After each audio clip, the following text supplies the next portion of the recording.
Hello everyone, welcome back to my channel maths by ji.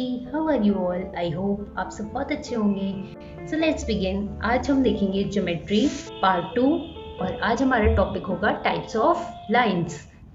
Okay, let's C geometry part 2 types of lines.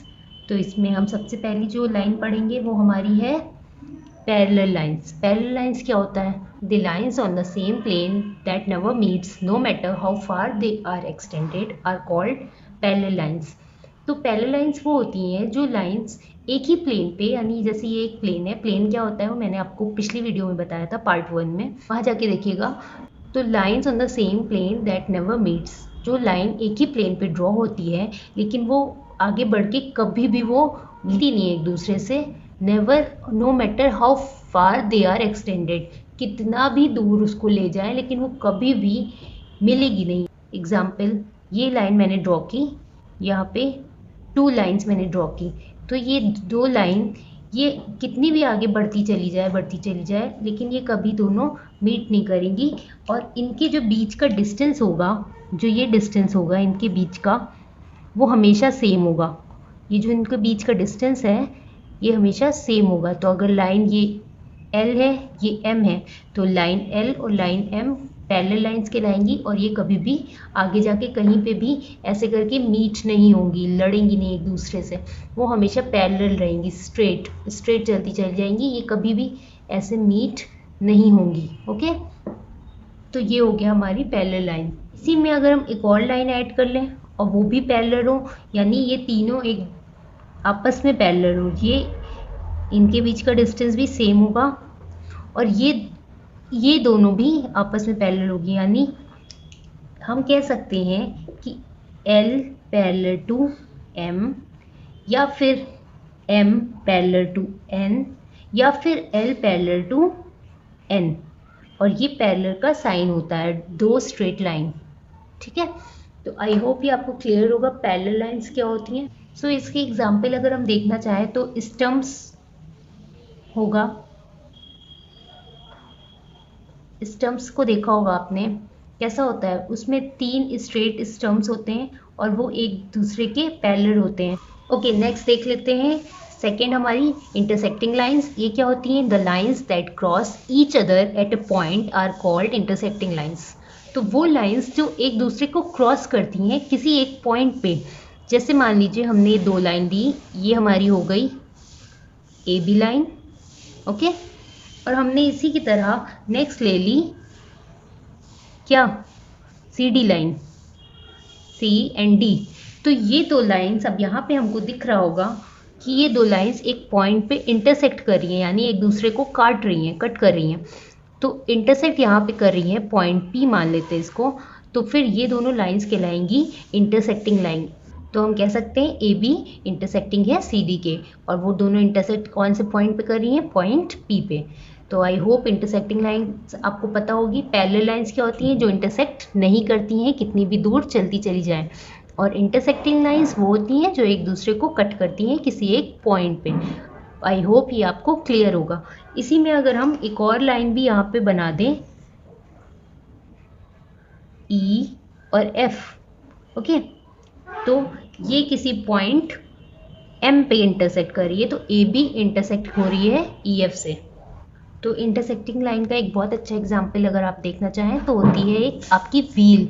Wheel देखा होगा, पहिया जिसको कहते हैं, cycle में होती है, बाइक्स में और आपकी कार्स में। तो व्हील में देखा होगा इंटरसेक्टिंग लाइंस बनी होती हैं। साइकिल में बेसिकली आपको एकदम क्लियर दिखता है, तो आप ये एग्जाम्पल देख सकते हैं इंटरसेक्टिंग लाइंस का। और अगर आपको पता है तो मुझे कमेंट में बताइए। Okay, next type of lines देख लेते हैं, perpendicular lines. When two intersecting lines meet to form right angles, they are called perpendicular lines. तो इसमें कह रहा है कि जब 2 इंटरसेक्टिंग लाइंस आपस में मीट होती हैं, मिलती हैं, लेकिन उसमें एक शर्त है कि वो राइट एंगल बनाए। राइट एंगल क्या होता है? 2 स्ट्रेट लाइन, जैसे कि आपने घड़ी में देखा होगा, अगर घड़ी में 3 बज रहे होते हैं, 3 o'clock, तो आपकी जो सुई होती है, जो घड़ी की, वो इस तरह से होती है और वो 90 डिग्री एंगल बना रही होती है, एकदम स्ट्रेट, बीच में ये स्ट्रेट और ये स्ट्रेट, तो 90 डिग्री एंगल बनाती है। उनको हम कहते हैं परपेंडिकुलर लाइंस।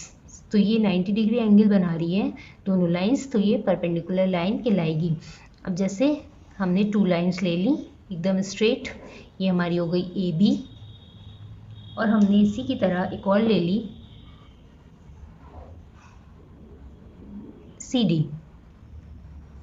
तो ये जो 2 लाइंस मीट हो रही हैं वो कहाँ पे मीट हो रही हैं? 90 डिग्री एंगल पे। तो वो 90 डिग्री एंगल बना रही है, इसलिए ये दोनों कहलाएंगी परपेंडिकुलर लाइंस। और इनको हम डिनोट कैसे करते हैं? ए बी, और ये हम बनाते हैं परपेंडिकुलर का साइन, ये होता है उल्टा टी, ठीक है। C D, A B perpendicular C D, तो इससे आप समझ जाइएगा कि ये परपेंडिकुलर है, A B perpendicular C D, ये दोनों लाइंस परपेंडिकुलर है, 90 डिग्री बना रही हैं, ठीक है। तो ये जो आपका है ये होता है, this is the symbol of what? Perpendicular lines. I hope ये आपको क्लियर होगा। अच्छा, इसका एग्जाम्पल आप सोचिए ज़रा क्या होना चाहिए। तो इसका बेस्ट एग्जाम्पल जो हम ले सकते हैं वो होता है हमारा लेटर एल। लेटर एल, आपने लेटर एल देखा होगा, एल कैसे बनाते हैं?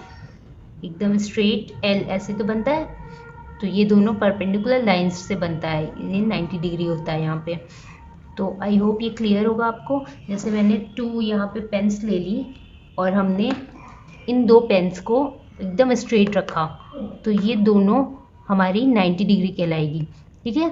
एकदम स्ट्रेट होना चाहिए, ज़रा सा भी ऐसे होगा या ऐसे होगा तो ये फिर हमारी इंटरसेक्टिंग लाइन हो जाएगी, परपेंडिकुलर नहीं कहलाएगी। तो परपेंडिकुलर के लिए हमें दोनों स्ट्रेट, एकदम स्ट्रेट होना चाहिए, ठीक है।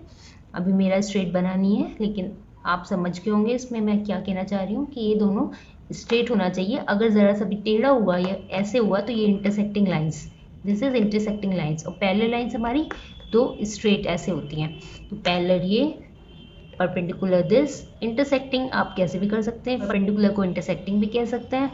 तो ये आपका तीनों लाइन्स मैंने आपको डिस्क्राइब की है। अब इससे रिलेटेड कुछ क्वेश्चन देख लेते हैं। Okay, let's see this question. Identify each pair of lines as parallel, intersecting और परपेंडिकुलर। तो परपेंडिकुलर, इंटरसेक्टिंग, पैरेलल कौन सी लाइन्स हैं ये तीनों आपको देख के बताना है। तो इसमें हम देख सकते हैं यहाँ पे एक ये मार्क दिया हुआ है, तो ये जो मार्क होता है हमारा, ये 90 डिग्री का मार्क होता है। तो अगर आप इस तरह का कोई भी मार्क देखें, ऐसे करके बना होता है, ठीक है, एंगल में 2 लाइन्स जहाँ पे मिल रही हो और वहाँ पे एंगल ऐसे दिखा रहा हो, तो वो कहलाता है फिर हमारा राइट एंगल। और राइट एंगल कौन सी लाइन्स बनाती हैं ये आपको पता होगा, यस, परपेंडिकुलर लाइन्स। तो ये फर्स्ट वाली तो आपने आइडेंटिफाई कर ली, क्या हो गई, परपेंडिकुलर लाइन। नेक्स्ट क्या है हमारा, इंटरसेक्टिंग लाइन्स, करेक्ट। आई होप ये समझ में आ रहा होगा आपको, अब तीनों क्लियर हो रहा होगा। अच्छा, ये देखिए, ये कौन सी लाइन्स हैं दोनों, ये कहलाएंगी हमारी पैरेलल लाइन्स। क्यों? क्योंकि ये दोनों आगे कितना भी हम बढ़ाते चले जाएं, ये कभी भी आगे मीट नहीं होंगी। तो इधर से भी बढ़ाएंगे तो ये स्ट्रेट ही रहेगी, ये चलती चली जाएगी कितना भी लंबा, लेकिन ये कभी भी मिलेंगी नहीं, ऐसे मीट नहीं होंगी। ये क्रॉस लगा दीजिए यहाँ पे, ये स्ट्रेट ही चलती चली जाएगी, इसलिए ये कहलाएंगी पैरेलल लाइंस। आई होप ये आपको क्लियर होगा, दोनों तीनों lines, perpendicular, intersecting and parallel. Okay okay, let's see another question जो कल की वीडियो से रिलेटेड है। Name the rays and line segment in the following figures. तो हमें इसमें जो फिगर्स दिए हुए हैं, यहाँ पे ए और डब्ल्यू बना हुआ है, तो इसमें हमें रेज कितनी है और लाइन सेगमेंट कौन कौन सी है वो हमें इसमें बताना है। सो आपको मैंने बताया था रेज क्या होती हैं, जिसका 1 एंड पॉइंट होता है, और लाइन सेगमेंट क्या होती है, जिसके 2 एंड पॉइंट्स होते हैं। ओके, सो लेट्स सी, देखते हैं, पहले रेज देख लेते हैं इस फिगर में। तो रेज इसमें कौन कौन सी है, यहाँ पे हम देख सकते हैं कि ये एक रे P और S, क्योंकि यहाँ पे 1 एंड पॉइंट है और ये एक साइड से बढ़ रही है, तो ये एक रे कहलाएगी। तो हम यहाँ पे PS लिख लें, PS। ओके, फिर हम एक और नेक्स्ट हमारी कौन सी हो जाएगी, yes, P and T, P and T, ये एक हो जाएगी। नेक्स्ट हमारी क्या हो जाएगी, Q और S, क्योंकि ये एक एंड पॉइंट है और ये आगे चलती चली जा रही है, और R और T इसी तरह, Q और S और फिर R और T। तो आई होप ये आपको क्लियर होगा कि इसमें रेस कौन कौन सी हैं ए फिगर में। इसी तरह हमें लाइन सेगमेंट बताना है, तो लाइन सेगमेंट क्या है, जिसके दो एंड पॉइंट्स हों। यहाँ पे लाइन सेगमेंट हम देख सकते हैं पी क्यू, और कौन सी होगी इसी की तरह पी और आर, यस, और कौन सी होगी क्यू एंड आर। तो ये तीन लाइन सेगमेंट इसमें होगी। तो इस तरह से क्वेश्चंस आते हैं, अगर ये आएगा तो बहुत ईजिली आप इसमें लिख सकते हैं कि ये क्या लाइन सेगमेंट है और क्या रे है। नेक्स्ट फिगर देख लेते हैं डब्ल्यू वाला। तो यहाँ पे देखिए लाइन सेगमेंट आपको पहले रे बतानी है, तो रे देख लेते हैं, हमारा क्या होगा, ए बी रे होगा। ए बी एक रे है हमारी, और कौन सी है, एंड डी ई, यस। अच्छा लाइन सेगमेंट कौन कौन सी है, यहाँ पे लाइन सेगमेंट बहुत इजी है, यहाँ पे तो बी सी, और ये इस तरह से हम इस क्वेश्चंस को करेंगे अगर आ जाएगा एग्जाम में। तो आई होप ये आपको क्लियर होगा पूरा। सो आज के लिए बस इतना ही। लाइक शेयर एंड सब्सक्राइब करना मत भूलिएगा। Thank you.